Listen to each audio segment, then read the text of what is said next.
Hello everyone, and welcome to the Dyslexia Life Hacks Show. I'm your host, Matthew Head. And in this episode, I'm talking to Paul Daniels Jr. He's the founder of Peripheral Thinkers, where leaders from all industries explore, learn, and share. He's also an advisor to Fortune 500 companies, creating more than $2 billion in new revenues. He also does public speaking. He knows a secret that 10% of the population are set with some super skills that allow them to glide over challenges, innovate. I wonder what they could be, but we'll get into that during the episode. As always, I'll put links to Paul's business as well as other things we talk about in the show notes. Will be available at dyslexialifehacks.com/podcast. Welcome to the show, Paul. My pleasure, Matt. I'm so glad to be here. And it's good to hear your voice. Thank you very much. Well, it's good to hear yours too. A bit of background. Myself and Paul met at the Dyslexia Show in the NEC in Birmingham, where we just happened to be sitting, having dinner, looking for some friends to talk to, and Paul sat opposite me. So we got talking over dinner at that point. But what I want to do is, rather than talk about the NEC in Birmingham and what we had for dinner or didn't have and what your dessert was like, I wanted to take it back to your school days initially, and we'll sort of start from there. Now, some of your bios, and we spoke about your sort of struggles at school, but did you ever link it to anything, any neurodiversity? Or did you just think you were a little bit behind the people in your class? Well, as a young person, at least I should say a young person of my generation, we took the educators as authority. Yes. And so when they said I was dumb, stupid, lazy, slow, a daydreamer, I believed them. And when they said you just have to work harder, I believed them. So, yeah. Again, I wasn't diagnosed with dyslexia until I was 40 years old. So I lived for 39 years. The years leading up to education, where life is wonderful. You're a child and you're just experiencing life and you're learning so many things. Yeah. And then, bam, it hits you in the face. Leading up to was wonderful. And getting the heck out of it was even better. Yeah. But it was very difficult. School was hard, and I did not realize. I truly thought I was there was something broken with me. Yeah, that I wasn't the smart ones in the room, and even at university and then postgraduate stuff. I really struggled to succeed, but I had this desire to learn. This curiosity that's just insatiable. Is that what you think kind of pulled you through quite a lot of that? Because there's sort of many different ways people can go with, it's not my experience. I know I was dyslexic when I was quite young, but having spoken to other people, you can always rebel against school because it's not working for you. But clearly you managed to dig in with your curiosity and just keep you going, because you clearly got the grades to get to university or college and then through to start your career there. But do you think that's what drove you, or did you have anybody else with interventions at the time to kind of help you out? No, I remember both of my parents reading with me, both being frustrated, not at me, but just that we weren't progressing. Okay. I don't know, school was a requirement. So it was getting through that so that I could then do what interested me. And so there were certain things, geometry, for instance, love geometry because it's all pictures and you're in manipulatives, right? So you're using your compass and your protractor and things. And it just came very naturally to me because I could see it in 2-dimensional and I could imagine it in 3 dimensions. But no, there wasn't a lot. There was no support. I just knew that I needed to go through school, and I knew that I had to get through university in order to get a job. That was just the way it was. Yeah. I never questioned that. But yeah, so there you go. Yeah. So you just get on with it, don't you? But the curiosity, I don't think the curiosity pulled me through school. No. It definitely drove me to finish my schoolwork so that I could go and do other things. Yeah. And explore and try new things and build things in the garage and quickly clean them up before my father got home from work. I should be using power tools at the age of 10. I think, things like that all young people do. You still got your fingers, right? Yeah. Yeah, I've got at least a few of them. Limited selection fingers come up on camera, yeah. Right. I did cut the tip of one finger off, but I literally super glued it back on. Yes, yeah. A garage repair. What's near me? Tape and super glue. Yeah, it works. It does. Works. It does. Well, boring fact, but super glue was originally invented in medical environments. That's why it's so good for sticking your fingers together. Yes, exactly. And I know that they use basically the same thing in surgeries. Yeah, they do. I do. I've got several tubes of it in the garage, and I'm always cutting myself. Haven't had stitches for decades. Probably should have, but super glue is good. A little duct tape around it. Let's keep going. Let's keep going. Yeah. Holding apart with the fingers that haven't been cut. Carry on drilling. Yeah. You know all this. So, what did you go study at university? Out school, then you clearly wanted to go to university because you don't even got the grades. But business was really a focus. I wanted wanted to get into business. The challenge there, and the reason that I left that major was accounting. And just the rows of accounting, and the words didn't make sense to me. Debit and credit and balance sheets and so on. I just didn't resonate. And after a few years at university, it took me 5 years to get through college. I had to pay my way through school. So I worked full time and went to school full time. So it took me 5 years of a 4-year program. But part of the way through, I recognized this wasn't for me because statistics were coming up and other things. And I thought, no, I want to do something differently. So I was interested in advertising, and the School of Journalism at the university I was at was very well ranked, and I knew some people and used my creative dyslexic charm to get into that and enjoyed it very much. Used it a bit after university and continue to use, you use things that you learn throughout. But never went to an ad agency to work in that industry specifically. The company I was working for asked me if I wanted to open up an office in another city, another state for that company. And so that's what I did right out of university. Okay. Yeah, it's interesting. I spoke to a few people on this podcast with advertising background. It seems to be another hotbed of dyslexic talent parks in advertising. It's like the sort of... Yeah. Clearly, the creative piece, absolutely. That was never the problem. No. So with ideas and ways of saying things and working visually, love it.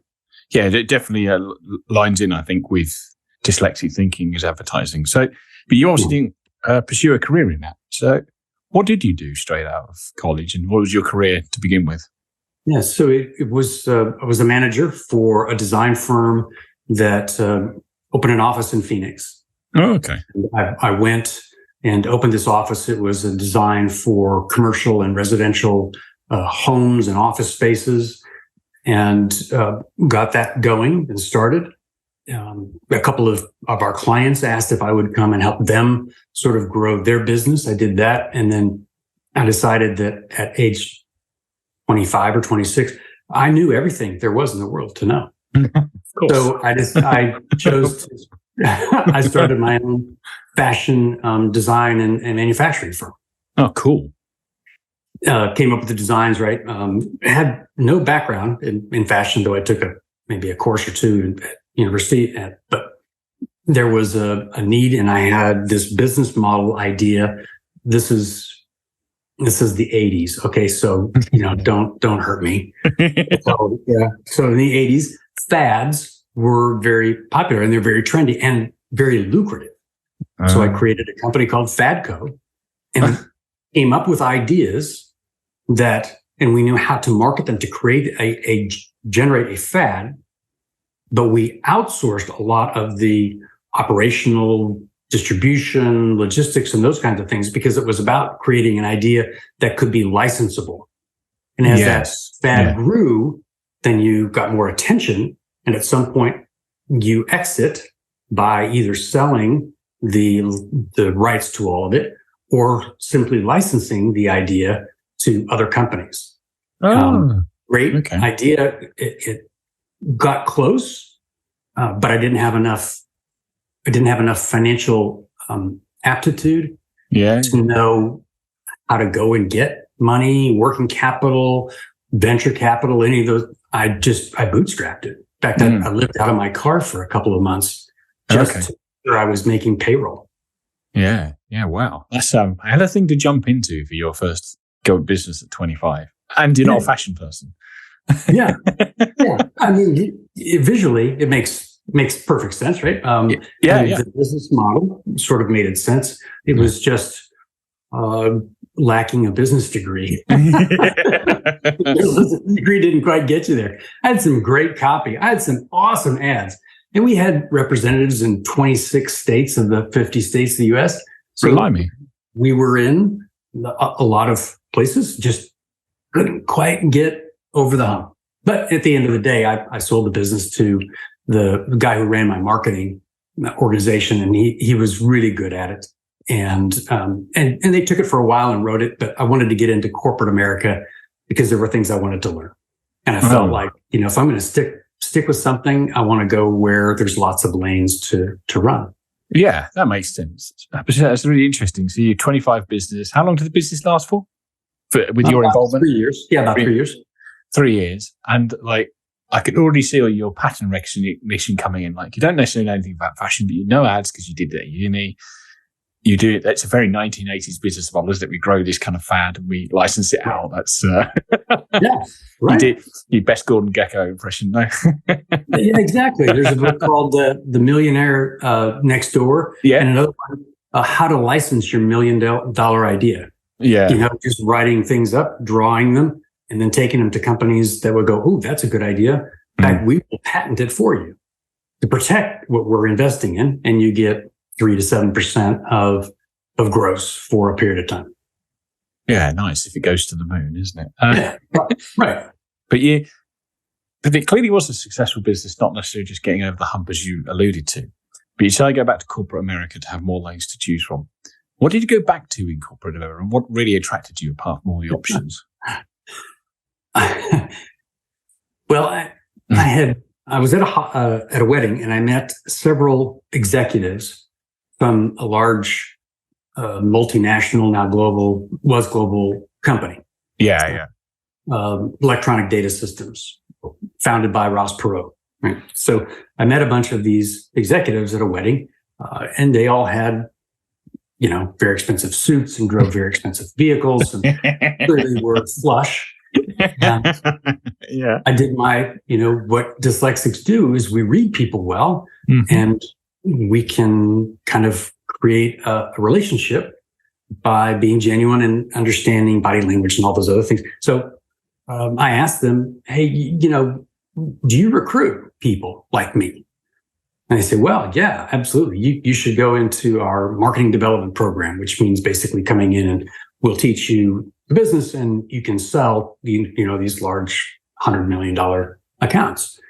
I said, "Yeah, but all the executives, if I'm going to invest, say, 20 years with a company, of all the executives that is there a common theme, a common background, a common education?" I said, "Well, of all the executives, everybody's an engineer, whether they learned the engineering through electronic data systems programs or they came out of school with engineering." Well, I don't have that. And said, "You don't want to do that anyway. You want to go into the marketing program." Said, "Well, but I want to know what it is that I'm selling." So left up, and you can fast forward a couple of months, and I found some recruiters for EDS that happened to be in Phoenix.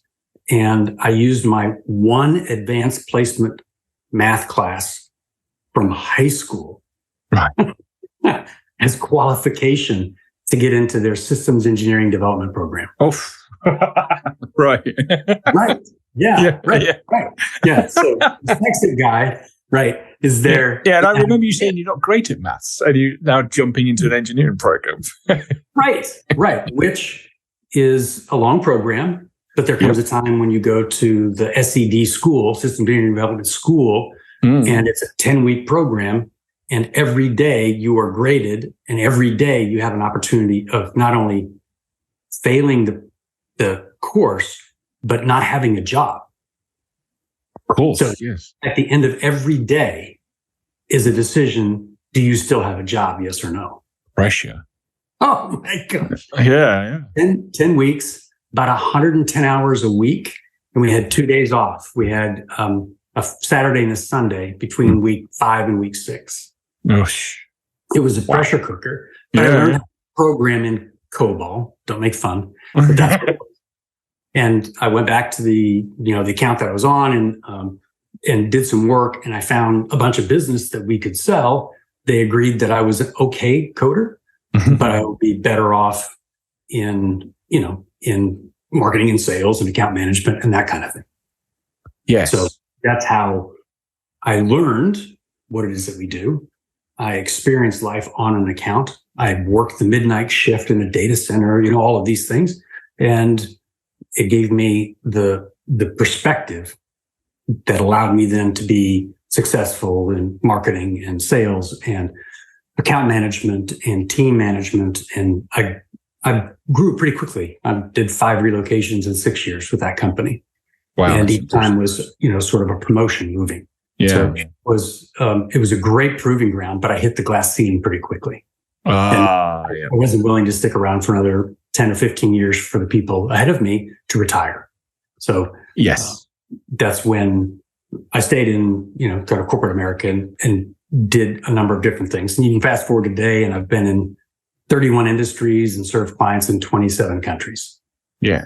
So it's interesting, is installing the engineering mindset. And it's interesting. It works CEO, sorry. And yeah, I mean, in my unbiased opinion, it's a good mindset because clearly, as an engineer, it's something that those with, maybe you'll agree with this, Matt. Those that have creative thought, especially those that have many ideas, they need some structure in order to make the ideas a reality.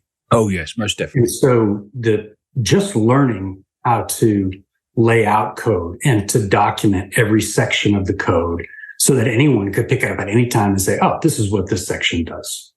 We're looking to make changes, whatever it is. Let me find the section. Oh, there it is. So lots of standardization so that it could be repeatable, scalable. Yep. That was tremendous programming. And I loved that experience. I lost most of my hair there. But because the 110 hours a week in school, there were plenty of other 110-hour weeks during my 6 years at the company. I can imagine. So this it's an interesting way, like stepping through to sort of the levels you did, that you realize you hit a glass ceiling, and it's basically the glass ceiling is just waiting for one retirement. You get promoted one retirement at a time at that point. And you didn't want to do that. So where did your brain go next? What did you jump around to go, right, this is where I need to go to drive my career through? Yeah. At the time, I was thinking less about this is the direction of my career and more about where can I use what I've learned and make a bunch of money. So it really was pursuing the almighty Benjamin Franklin. Yeah. Right. And I had recently been married. They were saying I had moved to Columbus, Ohio. We were trying to sell our house in Texas. And then orders came through and I was going to go to Frankfurt, Germany.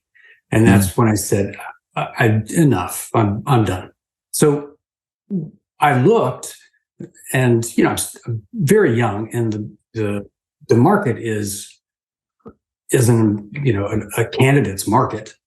So it didn't take long to find a couple of places, and I stayed sort of in the technology industry, and I joined another, multinational IT outsourcing company, business process outsourcing. They also manufactured a bunch of data center equipment, sold the largest deal in that company's history.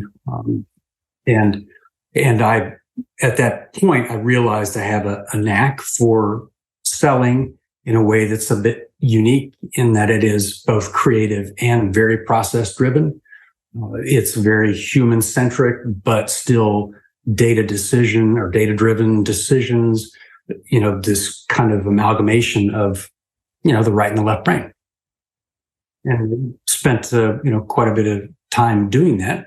In fact, I'm a chief revenue officer for a software company. here in the U.S. and I enjoy that very much. I like meeting people and learning what their issues are and finding solutions sometimes that aren't ours that will help them. Connecting people with solutions is it's like a calling. You feel great, even if I don't win it. It's of course I want to win and I want to provide for the family and all that good stuff. But at the end of the day, it's those connections that you make that are probably richer than the bank account. Yes. Yeah, I think so too.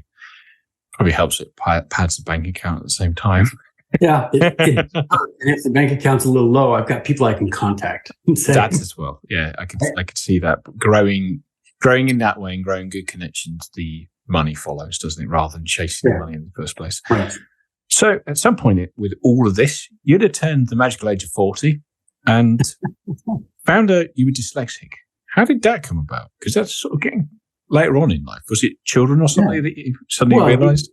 You heard that, when I was young, they said I was slow and lazy and dumb. So I was dumb. It took me so long to learn I was dyslexic because I'm dumb, obviously. But it happened when our daughter was struggling in school and we had her tested. And during the testing and the report, they would say, and these are some things that she sees that other people, I get that. These are the challenges. I get that. I understand that. They said, well, would you like to be tested? Well, heck, I'm paying for it. Yeah. Yeah. And then that's when the light bulb went on. I went, oh my gosh. Yeah. Now I still felt stupid because I still wasn't reading really well, but it gave me not an excuse. It gave me a language. It gave me a touchstone. Yes. That I could refer back to and say, okay, because I'm dyslexic, this is a challenge. Yep. What other parts of my dyslexia can help me overcome that challenge or avoid that challenge or whatever? And I really leaned into it a lot because I really wanted to help our daughter because she was told she was dumb, lazy, all of those nasty words. And by gosh, that wasn't going to happen to my kid. Yes, definitely. We were standing up. Yes. And as she continued to learn, and we found some incredible resources, it was eye-opening to me. And now I began to have this language where before I had difficulty explaining to people how I came up with an idea. Paul, how did you get from a tissue box to a new coilover setup for your race car? Yes. Right? Because it comes, I was doing that and I was kind of tearing up. I had allergies and I was blowing my nose, which reminded me, of sneezing. And sneezing has such a powerful, it can be hundreds of miles per hour when it's coming out. The human body can do this. And yet you sneeze and you can immediately inhale. How does that work? And then looking at muscles, and eventually you can see I'm getting to dampeners. But how does that work? And is there a way to lean into that to get the most rebound? Okay, so you get it. Yeah. But I've already lost somebody. Probably. Right? By explaining, okay, so here's how I came up with this solution. Here's how I came up with a deal. Yeah. The structure that you never thought of, which will put us in a completely different market and be successful in our very first deal in 6 months. Yes. Okay? So it was at that point that I really leaned into it. And I recognized many years later that this is a learnable skill. Some of these dyslexic skills are learnable. So I've been able to teach others how to think like dyslexic innovators. Yes. Before we get on to that arm of your business, which I do really want to spend a lot of time talking about, I want to sort of get a feel for the flip. So we got should we say the BD before dyslexia, Paul, and then the AD after dyslexia, Paul, at 40 years old. Did sort of the life in the BD age, shall we say, did stuff start to click into place when you realised it was dyslexia that was making things struggle at school? Did you lose some of the, should we say, negative self-beliefs about being dumb or stupid, but struggling to read and all that kind of stuff? Did you start to clean all that out of it? Yeah, some of it. And it's taken, I'm 60 this year. So 20 years later, I still have a couple of my teachers in my head. So, I have no problem telling you that I have done therapy. Absolutely. Yeah. And recommend it for everyone. Yeah. No matter what your challenge is. It's just good to talk to somebody and help you work through your brain and the way you're thinking about things and your self-talk and all of that. So it did take another decade for me to shed most of that. Yes. Because every time it would happen with our daughter, boom, back that would come. And yes, of course. Yes. She's got her master's degree now. Oh, nice. And she's one of my heroes. Just absolutely a hero. She learned to be a self-advocate. And when she learned to do that, I began to become a self-advocate.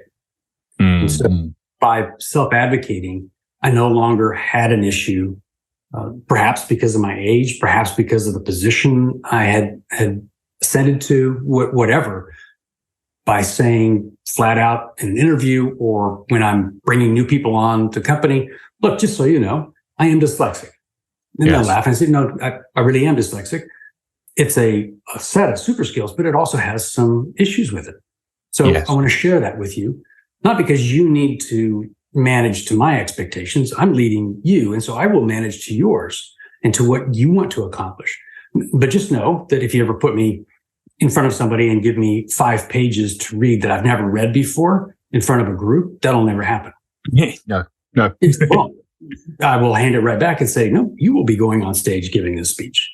Now, give me a topic. I have no problem. I can do that.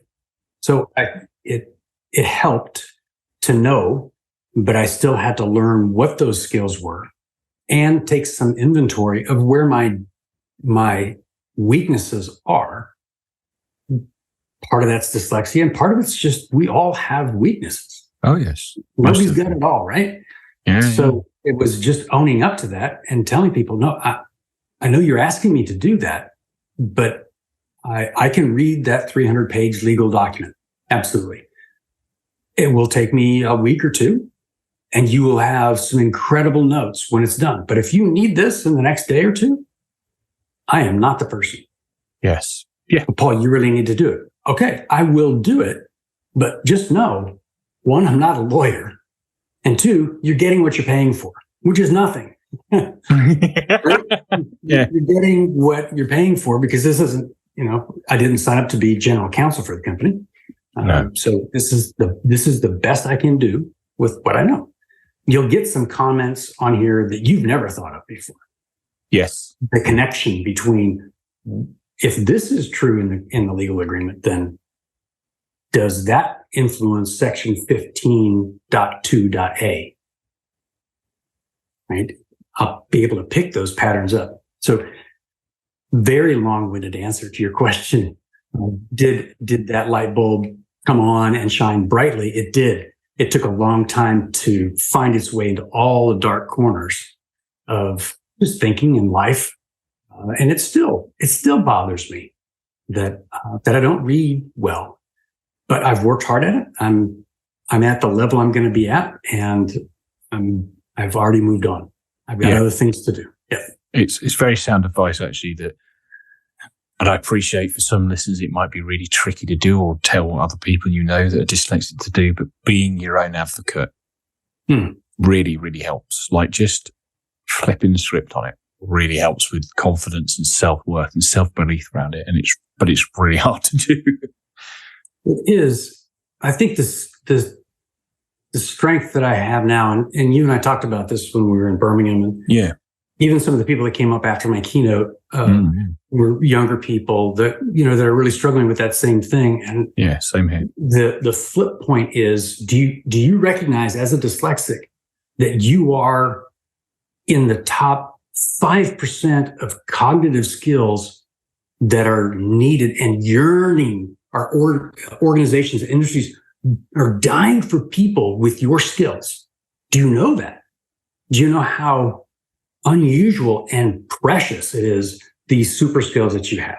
Yes. Because when you do, then you can start by saying, look, I'm dyslexic, which is a good thing.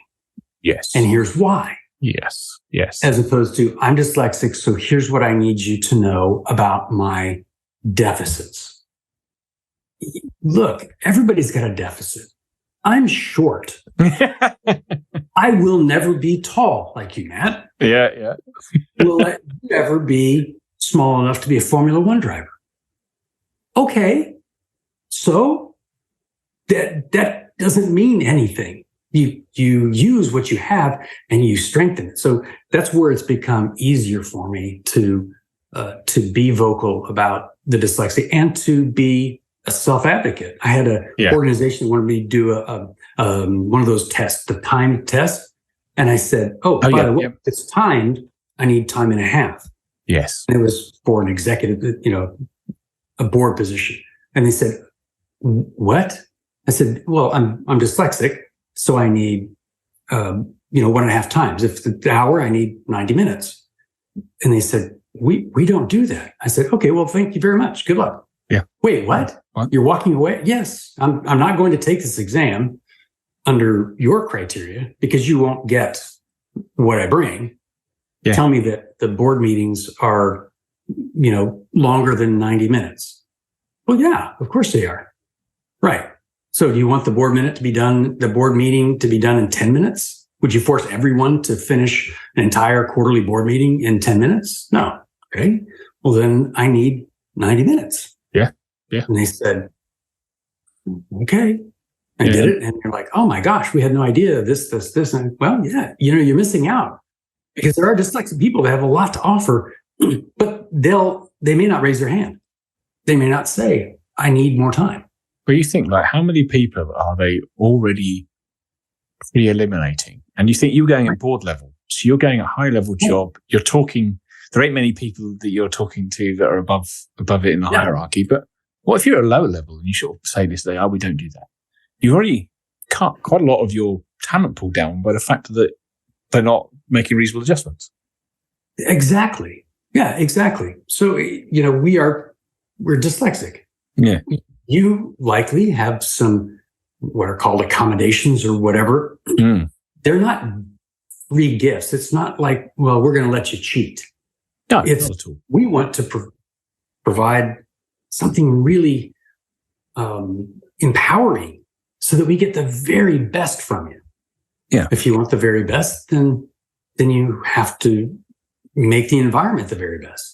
And it's not one size fits all. If anything, not at all.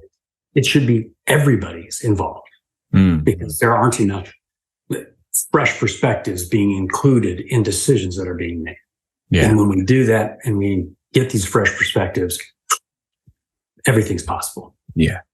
Yeah, exactly. Now that leads me nicely into what I might have teased in the opener about, that 10% of the population are born with a secret. And you can actually coach this secret to other people. Yeah. Now, I think we know what the secret might be, what the 10% of the population may be born with at this point in the podcast. But how did that coaching come about? And how do you teach, let's just say dyslexic skills to other people? How does that work?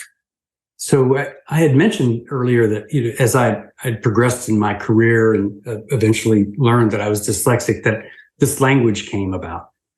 And at 40, I looked back over however, many years. I started working full time at 18. So, 20 plus years of working.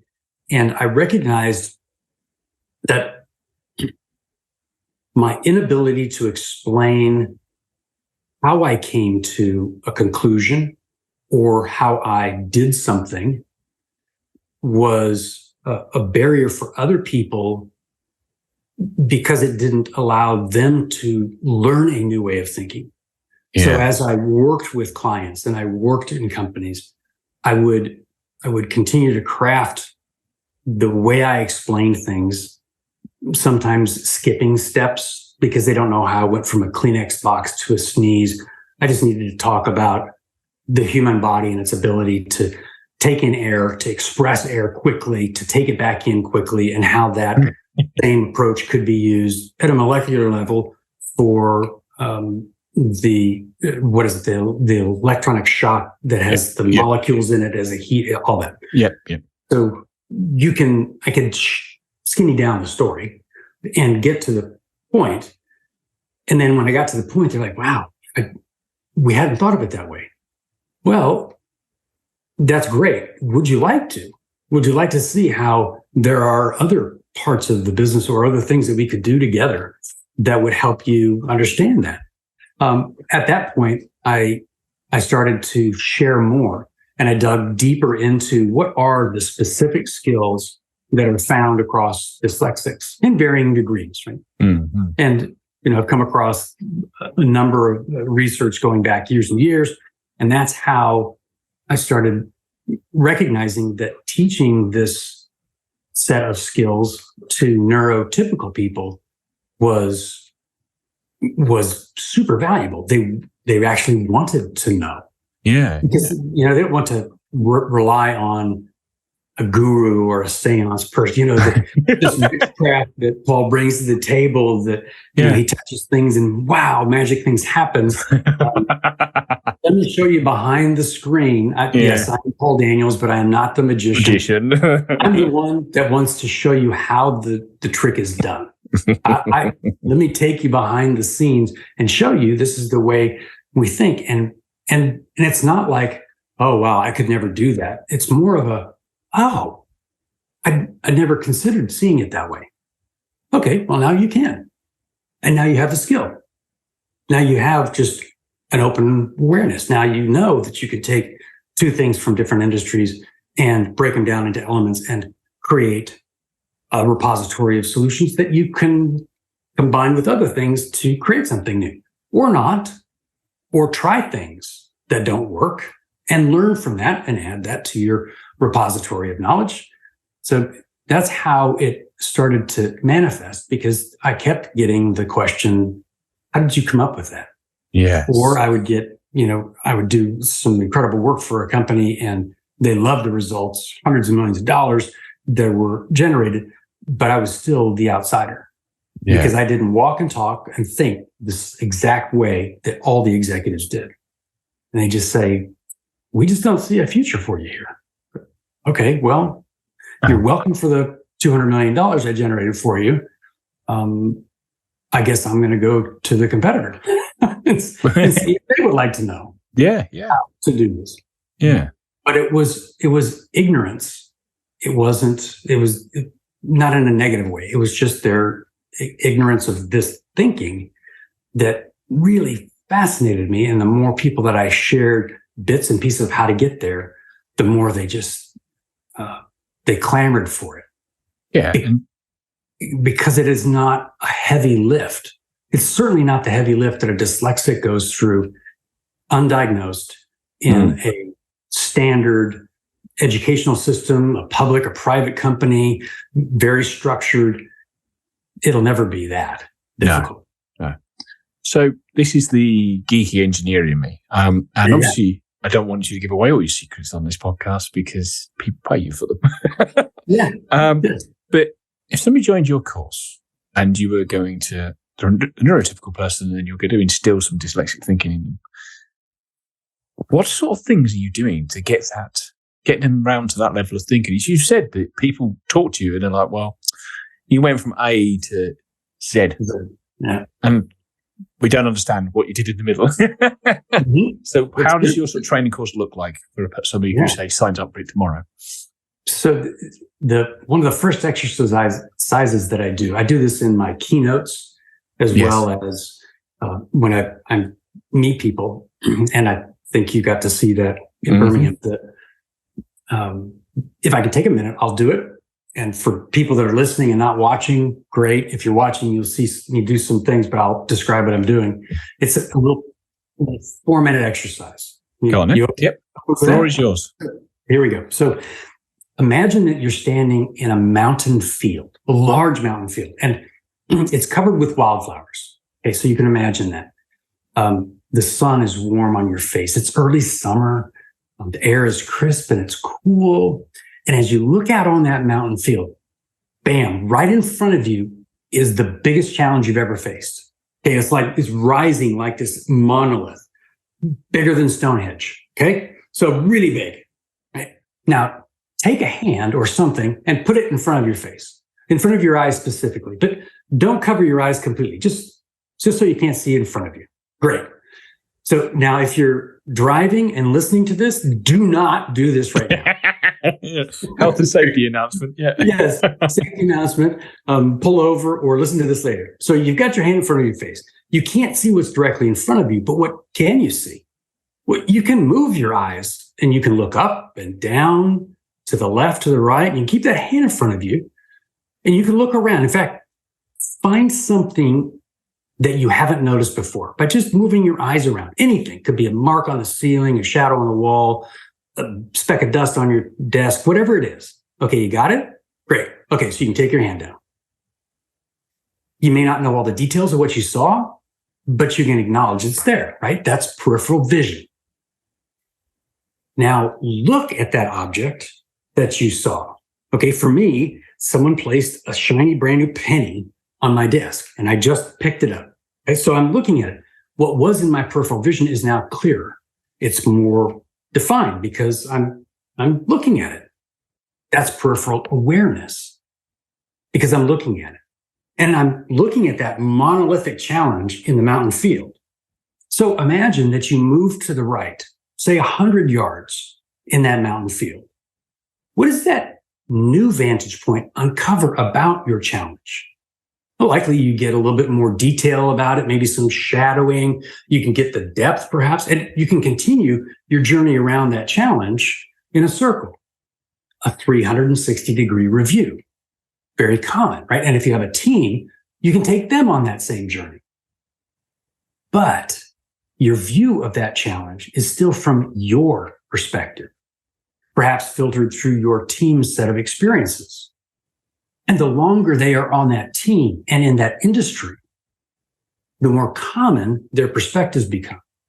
So from that position, say 100 yards to the right, instead of looking at your challenge this time, turn away from it and look around. Now what do you see? Well, likely you find other objects, perhaps different terrain, and there are people there. But these people, they're not part of your team or network or company or industry, and they're not looking at your challenge. They have their own challenges. They have their own goals. They have their own ways of approaching goals, achieving goals, overcoming challenges. These people's experiences may be exactly what you need to see your challenge from a very different perspective using a new reference point. Peripheral thinking takes different perspectives, generally speaking, from unlikely reference points and applies them to your situation at hand. Sometimes it matches, sometimes it doesn't, but you have more resources. The more perspectives you have, the more experiences you have, the more open you are to just the world around you, the more resources you have to contribute to whatever you're creating, whatever you're building.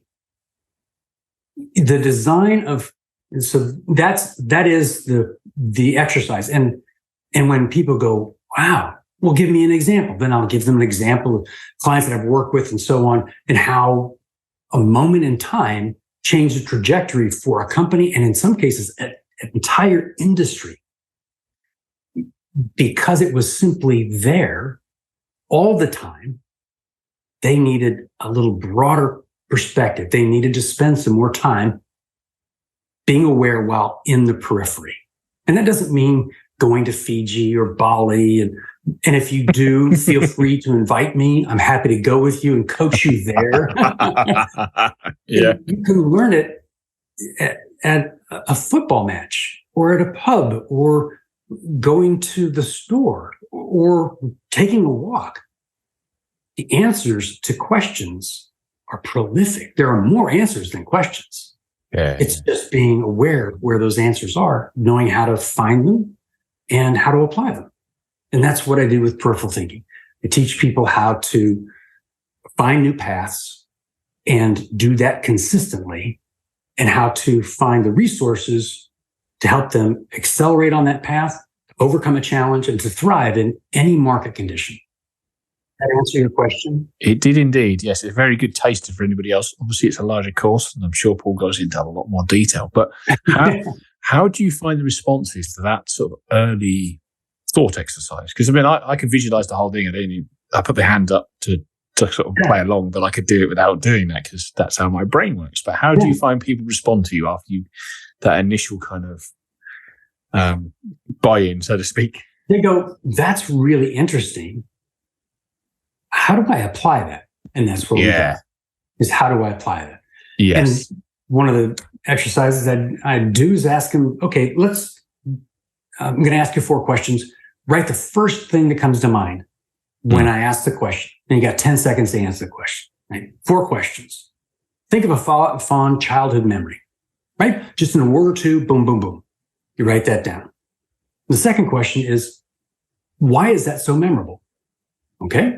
First thing that comes to mind, just write it down, right? The third question, and of course I'm doing this fast. I'm not, if you're listening to this, we'll pause it, answer it. Yeah, feel free to pause. Yeah. Right. Third one is, how did that memory influence who you are today? They can be profound or simple, doesn't matter. Just write it down. Boom, boom, boom. Write it down. The fourth one is, give this memory a title. Okay. And have fun with it, whatever, just to encapsulate the idea, the experience. Okay. What we just did was create 4 components that make up a peripheral resource library. For neurotypical people, the ability to capture that, those are the first 4 C's: contact, content, conclusion, and category. The 5th C is connecting the dots. That's where you use these experiences based on what you're looking for. So a goal of a company has a measurable result. If it's a SMART goal, SMART, right? Yep. Right, measurable, all that good stuff. So it's measurable. That goal might be to double your revenue in 2 years. Okay, so your conclusion of your goal is 2x revenue in 2 years. That can be categorized. It might be growth. It might be expansion. It might even be survival. If we don't 2x, we're not going to be around. So whatever that category is for your goal, give it one. Then you take that category and find categories and conclusions in your peripheral resource library, meaning your experiences and whatnot, that match that, regardless of the industry. In fact, preferably outside of your business, your normal business dealings. So where have I seen someone grow 2x in a year? Well, I saw this guy eat a lot. He got really okay, maybe that's not the right way, but I'm joking. But at the same time, let's break some of those mental patterns and say, it's not even going to be about business. 2x growth. What has grown twice? Well, maybe the carbon footprint, maybe whatever it is. What contributed to that? Ultimately, what you're doing is you're breaking it down into an element. Becomes the engineering part. You break it down into the elements that contributed to that conclusion of 2x revenue or 2x something. What of those elements can be applied, the principles, the ideas, the solutions, the approaches? How can we apply those? Not can they be, they can be. How can we apply them to our challenge, to reaching our goal? And so I start with my goal and I have a challenge, my monolith. How do I overcome this monolith? Because I want to go to the other side of the mountain field. Most definitely. Yeah. Well, how have other people done that? Well, that's when I look to the person who I found by looking around. Well, they have a monolith. In fact, they got a bunch of monoliths behind them. How'd they get past those? How'd they get where they are now?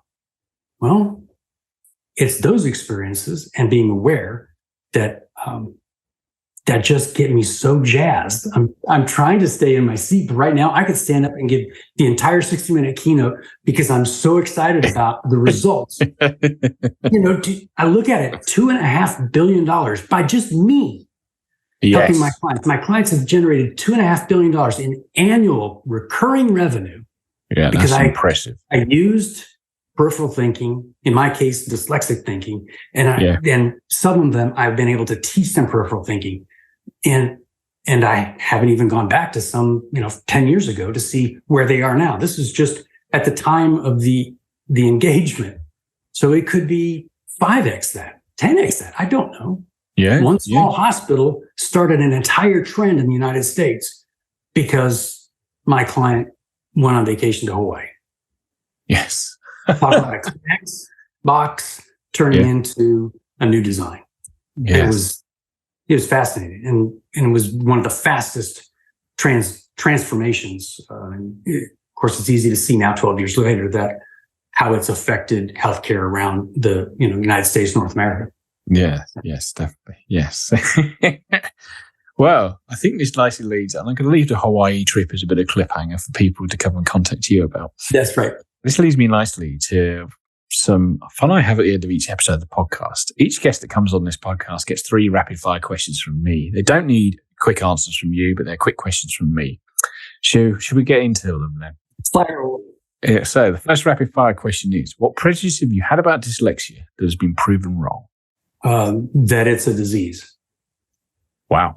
That has some prejudice. Yeah. It's not a disease. It's a learning difference. Yes. And the brain processes information uniquely and very powerfully. Yes, most definitely. How many diseases are powerful? That make the person powerful. Yeah, right? I was going to say, not powerful, but not in a good way. Right. Some diseases, yeah. Yeah. Okay. And the next question is, if an alien landed and you had to describe dyslexia to them, how would you do it? How would I explain it to them? I would start with the strengths. I would explain that I would try to explain that I see things most people miss. And I would take perhaps a few non-dyslexics with me and the alien and walk around and point out, did you notice that color of that flower actually reflects the color of the stone in that mountain? Yes. Is that interesting that it actually reflects, or is it actually the pigmentation? And if so, what can we conclude from that? While my non-dyslexic friends drool on themselves, saying, you do what? And the aliens, hopefully understands what I'm saying. Yes. Or they just take me away for more experimentation. I don't know. Maybe so. This one is the crazy one. We got to put him in the ship. We're taking back up the ship. Fair enough. Okay, and seeing as this is the Dyslexia Life Hack show, what is your favorite dyslexia life hack? It's my favorite dyslexia life hack is being honest and forthright that I am dyslexic. Yes. And here are the strengths and the weaknesses that my way of thinking bring to the table. Yes. As we touched on earlier, being your own advocate really, really helps. Mm-hmm. And I haven't met anybody yet that has said, your weaknesses outweigh your strengths. No. And for those that it does, I have no issue, because what they're needing, I can't provide. Yeah. Doesn't mean that reading a large legal document is not valuable. It's hugely valuable. Oh, most definitely. I am not the one. No, me neither. To do that. Yeah.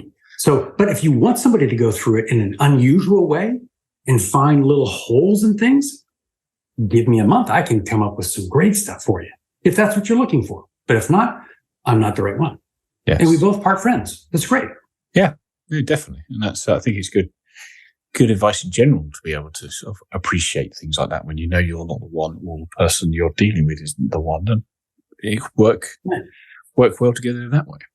Yeah, think of Sun Tzu's Art of War book. Yes. Right? It's been studied forever. I've got so many copies of it. I love it because it is, yourself, the terrain, the enemy. If you do that, you'll always be successful, because you won't fight in fights that you can't win. Yeah. And you will win the fights that you choose to fight because you know you can win. Yes, most definitely. So it's if you don't do that, then you're setting yourself up and others for a less than pleasant experience. Yeah, spend your resources wisely. Indeed. Yeah. How'd I do on your rapid fire? Yeah, pretty good. Yeah. Okay. You have more? So no, that's it. I was just going to wind the podcast up by asking, is there any more you'd like to add? I made it. Yes, you did. Yes, you got to the end. I survived. Yeah. And you didn't grade me or degrade me. So thank you, sir. Yeah, there is no grading rapid fire questions. It's always a fun way of getting some interesting answers out of different people. It's good stuff.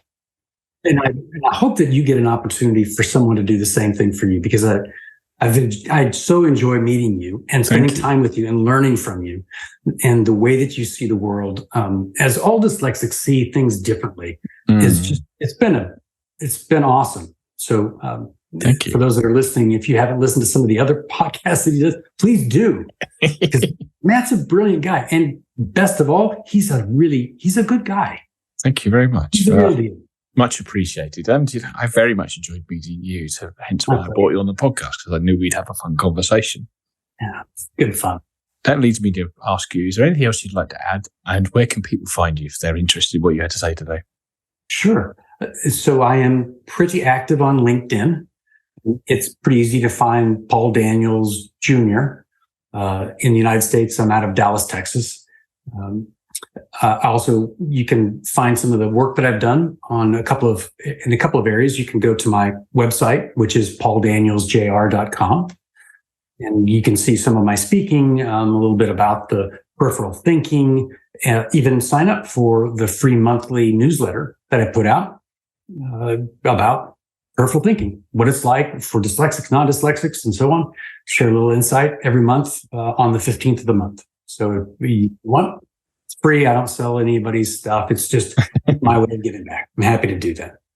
And you can also find on YouTube, I don't promote this very often, but the YouTube channel, if you just search for Peripheral Thinkers or Peripheral Thinking, you will find myself or someone from the 80s that talks about architecture. Okay. Mine is trademarked. So you can find it, and there's a host of, videos and content and stuff like that. And if you want to reach out to me directly, my cell phone number, I'm not going to give you my mobile phone number. I didn't think you would. I was about to say, whoa. Cool. Well, I will drop all the links to that in the show notes, which are available at dyslexialifehacks.com/podcast. And that leaves me to thank you very much, Paul, for taking the time to talk to me from across the globe today. My pleasure. And I want to thank everybody else for listening, and I will talk to you in the next episode. Goodbye for now.